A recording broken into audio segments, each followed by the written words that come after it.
So the time has come that I'm going to replace this retrofit roof. But before I do that, I now need to move my fire into exactly the position where I need to get it. So that's what today's video is going to be about. Now, there's lots of ways of doing a hearth and building where the fireplace is. This is the way I've decided to do it. I've done lots of research using Facebook and all sorts of things, and this is the way I've decided to do it. So first of all, I needed to sort the chimney out, so I bought a number of items. Bought them from a place called Lime Kiln Chandler's, which is online, which I found out through someone on Facebook, which is extremely good prices. So I bought a new roof collar, which was, I think it was £36. I bought a new flue, which was 1.5 meters long, and that was also only £34. And I've also brought a new chimney to go on the top as well for once it's all done. I've also had to get some tiles. So these are the tiles I've gone for. They're 200mm by 200mm, so hopefully I won't need to do any cutting when sticking them down. I'm going to use a silicone sealant to stick them down instead of like a grout adhesive, as it's flexible. It's flexible plus or minus 25%, so when I'm bashed into those walls and those locks, hopefully it won't make much of a difference. I've also decided to use a Hardy Becker board as a backing for the fireproofing. Now, I know there's other ones, and I do understand that calcium silicate board is supposed to be much better, but it's also much more expensive. So after my own research, talking to people who have used Hardy Becker board, I've decided for me, as I'm not a liverboard, will be absolutely suitable. So again, don't leave any comments saying that I should be using that. It's what I've decided to use after a lot of research. Also, I'm going to be doing the grouting on another day. I'm going to use a flexible grout. Not sure if I'm going to use white, grey or black yet. Lauren will decide that. She's choosing all the interior things, so that's her choice. So I'm going to start now. There's a number of things we have to make sure are right with the fireproofing, where the tile's going to go. There has to be an air gap. Now, online there is a lovely document which I'll share in the comments on exactly the parameters of what gaps there should be, what air gaps there should be, how far away the fire should be from incombustibles, which is what I follow. So I'll have it on the screen now. Link is in the bottom as well, but that's where I got all the information. So I'm going to start doing this. I've never done any tiling before ever, so let's see how it goes. One thing I did forget to mention is I've got a new stove. Got it off Marketplace on Facebook. Someone took it out of a house, giving it a lick of paint, but I picked it up for £60. There's no cracks or anything, so I'm really quite pleased. I reckon it should give out quite a bit of heat.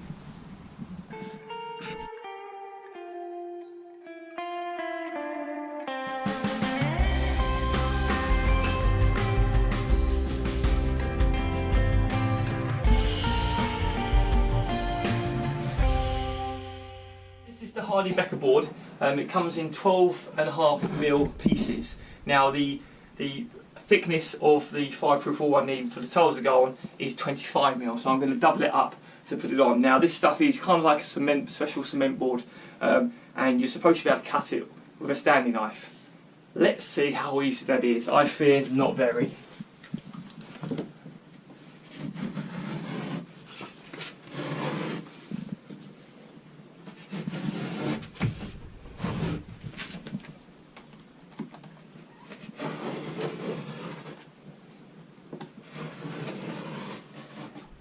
So it was a bit of hard work, but I had to get about halfway through with it on the knife, and I was able to just snap it off. So there's going to be a bit there, 2 bits there. The air gap that I'm going to make is using offcuts of the Hardy Becker board, and then I can start tiling. Oh, I'm exhausted.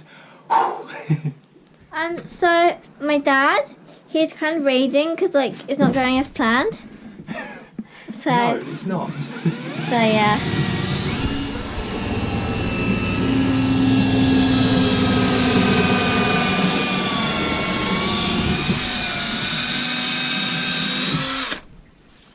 So now, what are we doing, Dad? What are you doing? I'm trying to work out another way. I don't know if it's going to work, but let's try it. We'll see in a minute.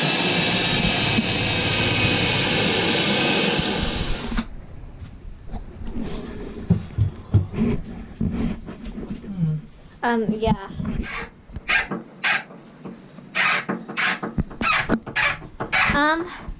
So my dad is just trying to do this. Screw it all on so it's nice and tight to the wall. They're very tight.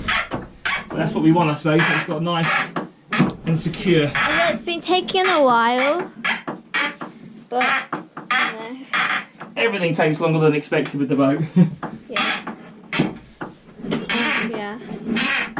Obviously, before we started, we did put some ballast underneath here, so it's all weighted out nicely.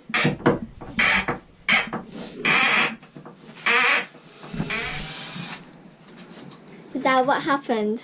Well, this fell down, narrowly missed my head because I've got lightning reflexes. It's that the drill bit that I was using. Now it's the only drill bit I've got, so now I'm trying to improvise as best I can. Oh well, never mind. But while my dad is struggling over there, I'm sitting over here next to this nice warm radiator thingy. All good. All good in the hood. Right.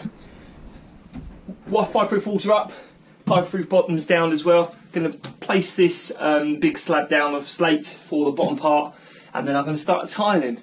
It is taking longer than expected. As always, things go wrong, but I've kept my cool. Young Lois kept me calm. She almost fell over. So right now, Dad's just using this gun thingy to make a chocolate drizzle-like gluey substance on the wood. Lovely. So I'm just sticking down the bit of slate ready for the fire to sit on, and then I can tackle the tiling, which I'm excited about, but also nervous about because I've never done it before.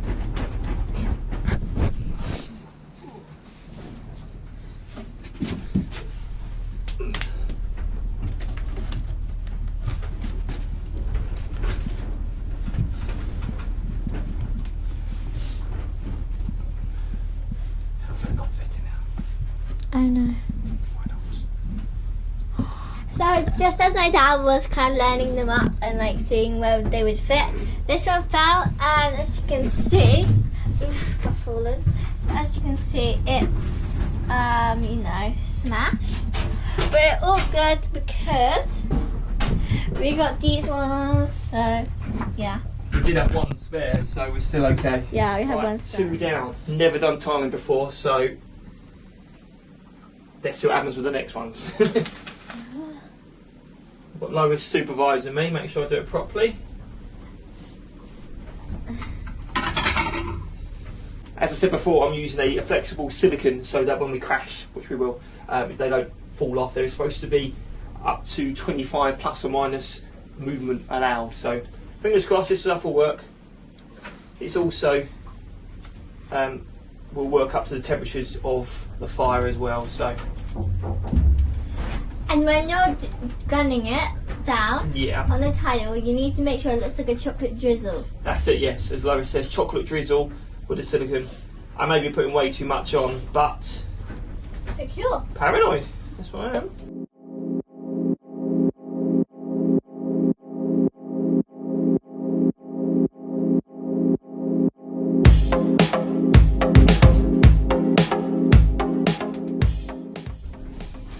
Right, the next layer. This is scary stuff, this is the next layer. Not so sure about this business.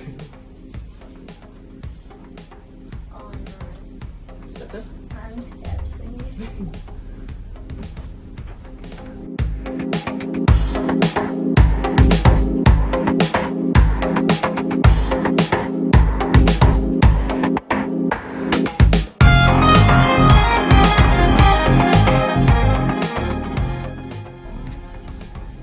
Across the stay there?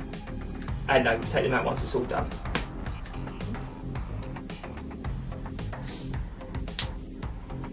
Crosses, as Lois has just asked, are there to space out the tiles evenly. I bought 5mm ones, so we have 5mm grout lines once we do the grouting. Again, this is my first time doing tiling, so I'm probably not the right person to get any tips from, but I'm doing my best.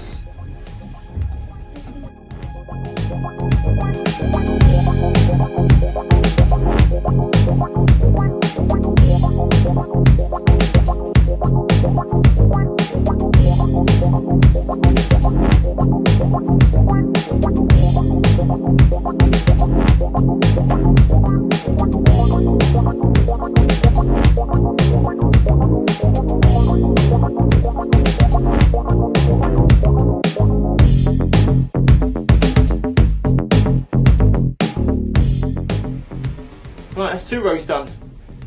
We're going to eat some pizza now. Let them set a little bit before you put 2 more rows on. Can't do these ones because I haven't got anything to cut the tiles. When I measured it, I wouldn't need to do any cutting, but obviously because this wall goes at a slight angle, it's kind of messed up all my measurements. So when I come back in 3 weeks' time to do the roof, I will come back with a cutter and I will make sure I do those first, and then I'll be able to grout it the following day. So it'll still be finished next time. And obviously I need a hole in the ceiling and do all that at the same time anyway, so no big deal. Need some more silicone. Right, okay, well, I've done all the tiling I can today, because like I said, I didn't think I was going to need to do any cutting, but where the walls don't line up very well, it's kind of put it at a funny angle, so therefore I will need to do some cutting, which is a shame, but I'm really pleased with the way it looks so far. Now, that wall's obviously white, that will stay white, maybe not that particularly white, an off-white on description, and we're not sure what colour this will be, but up here is going to be white, so it's hopefully all going to blend in. We're thinking about having maybe a bit of grey on the walls as well, so once it's all done. Now obviously I know this doesn't stick out as far as it says, so I will be putting a big lip on here to catch any ashes, and I will, once done, putting some bits on here as well to make it look all pretty. But overall I'm pretty happy with that, so well done me. So I fitted the inverter as well now, so I've got these nice big thick cables coming in from the Ledger batteries. They go up to the buzz bar. From the buzz bar they come down and they've got big fuses here. Now I wasn't entirely sure what size fuses I needed to use, so on Facebook there's a group called the 12 volt group who are ridiculously helpful, so I spoke with them about that and got some guidance and fitted them. Now inside my cupboard I have a lot of mess, but besides the mess I have got my inverter. Now this is a very small inverter. I know it's Chinese made, I know it's not going to last very long, but it was literally what I brought to be able to test the system out. Once everything's done on the boat and I'm getting to the point that I can spend money on things like this, I will buy a proper inverter, but it's going to be very rarely used. At the moment the only thing we use it for is when I want to plug the Hoover in, which is cordless anyway, or if I want to watch the telly. So it's not going to be used very often, but I will be upgrading that at some point. But I've got some real, I think it's 95 mil wiring here, just to make sure I can take the load and there's no problems. I've also fitted some plug sockets coming off the inverter. This is roughly where they're going to go at the end, so for now I've just put it up against a board. They'll be fitted in properly once the fit out's complete. Now this is exactly where I want the TV to go, so we can watch it from all different angles. I've literally just run the wires from the inverter. They will eventually go into a consumer box, as I know that's what's supposed to happen. I have also fitted a TV aerial now, but I'll talk about that in another video. Thank you so much for watching. I know it's been a very long time since we last posted a video. This is kind of part one, as in the next one we're going to be actually fitting the stove, try and get the flue pipe in there, and then at some point we'll be tackling the roof, which I have got a few videos for, so I'll be able to show you what I've done there as well. But thanks again for watching, guys. We'll see you next time. Take care. Oh, almost forgot. Please don't forget to subscribe, like and share.